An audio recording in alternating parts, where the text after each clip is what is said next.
మనము ఇతరుల యొక్క 100 దోషములు వెతికేటటువంటి దానికంటే తన యందు ఉన్నటువంటి ఒక్క దోషాన్ని తాను వెతుక్కుంటే ధన్యుడవుతాడు. కానీ అలాంటి పవిత్రమైన ప్రవేశంలో వాడు ఏమాత్రము చేయటం లేదు. దోషములు ఎంచటమే తనకు ప్రధానమైన కర్తవ్యంగా విశ్వసిస్తున్నాడు.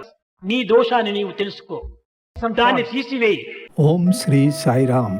జ్ఞానం జీవితంలో భాగమైనప్పుడే దానికి సార్థకత లభిస్తుంది. కేవలం వినడమో చదవడమో చాలదు. జ్ఞానాన్ని ఆచరణలో పెట్టినప్పుడే మన జీవితాలలో సరికొత్త వెలుగులు నిండుతాయి. నిజమైన మార్పు మొదలవుతుంది. ఉన్నతమైన విజయ శిఖరాలను అధిరోహించాలంటే బాహ్య సౌందర్యం కాదు, అంతర్గత మనఃశుద్ధి, ప్రశాంతత మరియు గుండె నిండా సానుకూల ఆలోచనలు అత్యంత అవసరము. భగవాన్ శ్రీ సత్యసాయి బాబా వారు అందించిన ఒక చిన్న కథ చెప్పుకుందాము. ఒక సాధువు రోజు భిక్షాటనకి ఒక గ్రామానికి వచ్చేవాడు. ఆ సాధువు ఎంతో విద్వానుడు, మనశ్శాంతి కలవాడు. ప్రతి ఇంటి నుంచి కొంచెం కొంచెం భిక్షం తీసుకొని ముందుకు వెళ్ళిపోయేవాడు. ఒక రోజు ఒక ఇంటి దగ్గర భిక్షం అడుగుతున్నప్పుడు ఒక మహిళ ఇంటిలో నుంచి బయటకు వచ్చి ఏమన్నదంటే, ఈ రోజు నాకు మీరు నిజమైన జ్ఞానం అంటే ఏంటో చెప్పుతేనే భిక్షం వేస్తాను అని అంటుంది. ఆమె మాట విన్న తర్వాత సాధువు నవ్వుతూ, ఈ రోజు కాదు రేపు చెప్తాను అని ఆమె దగ్గర భిక్షం తీసుకోకుండానే ముందుకు వెళ్ళిపోతాడు.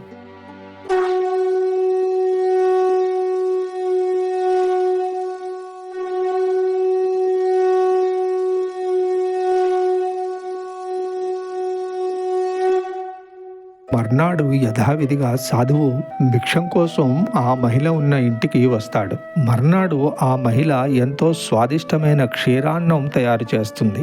ఆమె మనసులో ఏమనుకుంటుందంటే, ఈ రోజు తప్పకుండా ఆ సాధువు నాకు ఈ స్వాదిష్టమైన క్షీరాన్నం తిన్నాక నా ప్రశ్నకు సమాధానం ఇచ్చి తీరుతారు. ఈ విధంగా ఆయనకు సేవలందించే భాగ్యం కూడా నాకు దొరుకుతుంది. సాధువు ఇంటి వద్దకు రాగానే ఈమె ఎంతో మర్యాదపూర్వకంగా ఆనందంతో సాధువుకు ఒక గిన్నె నిండా క్షీరాన్నం ఇచ్చి భుజించమని ప్రార్థిస్తుంది.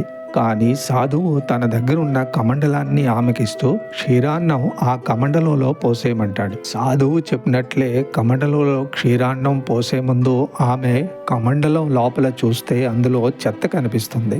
అందులో ఉన్న చెత్తను చూసి మహిళ ఏమంటుందంటే, మహాత్మా, ఇందులో చాలా మురుకు ఉంది. ఇందులో క్షీరాన్నం వేస్తే అంతా పాడైపోతుంది, తినడానికి పనికిరాదు అని అంటుంది. కానీ సాధువు ఎంతో వినమ్రంగా ఏమంటాడంటే, పర్వాలేదు మాత, మీరు చింతించకండి, అందులో వేసేయండి అని అంటాడు. ఆ మాట విని మహిళ, వద్దు స్వామి, ఒక్కసారి అది కడగాలి, ఇవ్వండి నేను కడిగేస్తాను అని అంటుంది. సాధువు నవ్వుతూ, అవునా, అయితే కడిగేసి ఇందులో క్షీరాన్నం వేస్తే ఏమవుతుంది అని అడుగుతాడు. అది బాగా కడిగేసి అందులో క్షీరాన్నం వేస్తే అది పాడవకుండా తినడానికి పనికొస్తుంది అని అంటుంది. అప్పుడు సాధువు మందహాసంతో ఆమె వైపు చూసి, అమ్మా, నువ్వు నన్ను అడిగినది నేను నీకు ఇవ్వవలసిన జ్ఞానము ఇదే. ఆ తర్వాత సాధువు ఈ విధంగా వివరించాడు. ఏ విధంగా అయితే మురుకు ఉన్న కమండలంలో క్షీరాన్నం వేస్తే పాడైపోతుందని, అది తినడానికి పనికిరాదని నువ్వు వెయ్యలేదో, అదేవిధంగా అశుద్ధమైన నీ మనసు, అశాంతమైన నీ మనసులో పవిత్రమైన జ్ఞానాన్ని నిలుపుకోలేవు. నీ మనసులో అహంకారం, అశాంతి, అనుమానం లాంటి మురికి ఉన్నప్పుడు దాంట్లో ఎంత మంచి జ్ఞానాన్ని పోసినా అది ఎందుకు పనికిరాదు. అందుకే మనసుకు పట్టిన ఆ మురికిని ముందు బయటకు తీయాలి. ముందు నీ మనసుని పరిశుభ్రపరచుకోవాలి. ఎప్పుడైతే మనసు పరిశుభ్రపడుతుందో జ్ఞానం దానంతటదే మనసులో ప్రవేశించి అక్కడ స్థిరపడుతుంది. ఆ తర్వాత మన జీవితంలో మార్పు అనేది కనిపిస్తుంది. దేహం నందు ఇమిడి ఉన్నటువంటి మనస్తత్వాన్ని మనం చక్కగా పరిశుద్ధం గావించుకోవాలి. ఈనాడు ఏ మానవుని యందు కానీ మనసు ఉంది, కానీ దానికి పవిత్రత లేదు. ఇక్కడ చూసే కానీ పొల్యూషన్ పొల్యూషన్ పొల్యూషన్. తినే తిండి యందు, త్రాగే నీరు యందు, పీల్చే గాలి యందు, నడిచే నడక యందు, అన్నిటి యందు కూడాను పొల్యూషన్, విషమయంగా ఉంటుండాలి. కనుకనే మనము ఈ దుర్భావము చేత మనస్సు పొల్యూషన్ కాకుండా చూసుకోవాలి. సాధువు చెప్పిన మాటలు విన్నాక ఆ రోజు నుంచి ఆమె మనసులో ఉన్న మురికిని ముందు బయటకు తీయాలనే సంకల్పం చేసుకుంది. మొదటి రోజు సాధువుని భిక్షం ఇయ్యకుండా ఖాళీ చేతులతో పంపించినందుకు క్షమించమని అడిగింది. ఎంతో చిన్న కథ అయినా మనకు 7 రకాల విలువల్ని నేర్చుకోమని చెప్తుంది. మొదటిది, మనసు యొక్క స్వచ్ఛత అత్యంత ముఖ్యం. మురికి పాత్రలో పెట్టిన ఆహారం ఎలా పాడవుతుందో అలాగే అశుద్ధమైన మనస్సులో మంచి జ్ఞానం కూడా ఫలించదు. కాబట్టి మొదట మన ఆలోచనలు శుభ్రంగా సానుకూలంగా మార్చుకోవడం అవసరం. రెండవది, అహంకారాన్ని వదలాలి. ఏ విధంగా అయితే ఆ మహిళ సాధువు జ్ఞానాన్ని పరీక్షించడానికి ప్రయత్నించిందో అది ఆమె అహంకారాన్ని చూపిస్తుంది. మనం ఇతరులను తక్కువగా అంచనా వేసినప్పుడు మన నేర్చుకునే సామర్థ్యం తగ్గుతుంది.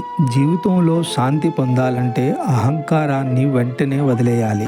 ఈ అహంకారం అనేటువంటిది మానవుల్లో ప్రవేశిస్తే ఎంతటి హీన స్థితికైనా కూడాను, ఎంతటి సన్యాసినైనను, ఎంతటి గొప్ప విద్యావంతుడైనప్పటికీ, ఎంతటి వాడైనప్పటికీ వాడిని అధోగతి పాలు చేస్తుంది. మూడవది, ఎప్పుడూ నేర్చుకోవడానికి సిద్ధంగా ఉండాలి. దానినే వినయం అంటారు. జ్ఞానాన్ని పొందడానికి మనస్సులో వినయం ఉండాలి. ఏదైనా విషయాన్ని తెలుసుకోకముందే అది తప్పో ఒప్పో అని నిర్ణయించుకుంటే కొత్త జ్ఞానాన్ని కోల్పోతాము. విషయం పూర్తిగా అర్థం చేసుకున్న తర్వాతే ఒక అభిప్రాయానికి రావాలి.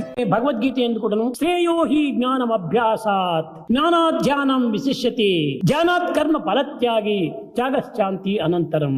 ప్రతి ఒక్కటి కూడాను మనము ఒక అభ్యాసంతోనే మనం సాధించాలి. నాలుగవది, ప్రతి పరిస్థితి నుండి నేర్చుకోవాలి. సాధువు ఒక సాధారణ పరిస్థితిని కూడా ఒక పాఠంగా మార్చాడు.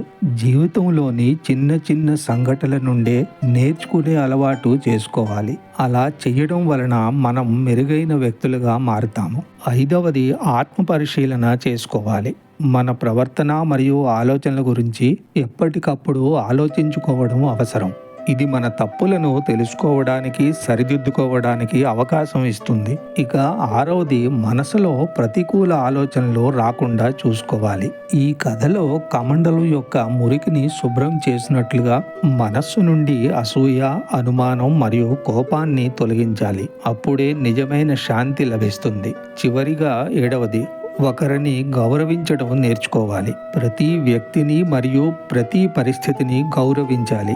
గౌరవం వలన సంబంధాలు బలపడతాయి, నేర్చుకునే అవకాశాలు పెరుగుతాయి. మీరు వేసేటువంటి డ్రెస్సులు కూడా చాలా సింపుల్ గా ఉంటుంటాయి. ఆడంబరాలుగా మనం పోకూడదు. ఆడంబరాలుగా పోయినప్పుడు అహంకారం బయలుదేరుతుంది. కనుకనే మనం simple dress, simple life, simple living గా ఉండాలి. అనగా ఏమిటి? పరిశుద్ధమైనట్టుగా ఉండాలి. ఆరోగ్యాన్ని కూడా కాపాడుకోవాలి. కనుక సమాజంలో గౌరవంగానూ ఉండాలి. మనకి తగినంత మాత్రం డ్రెస్సులు మనం వేసుకోవాలి. దానితో పాటు మన ప్రవర్తన కూడా పవిత్రమైనదిగా ఉంటుంది. మనం వేసుకున్నటువంటి డ్రెస్ ఎంత తెల్లగా, ఎంత పరిశుద్ధంగా ఉంటుందో మన హృదయం కూడా అంత పరిశుద్ధంగా ఉండాలి. జై సాయిరామ్.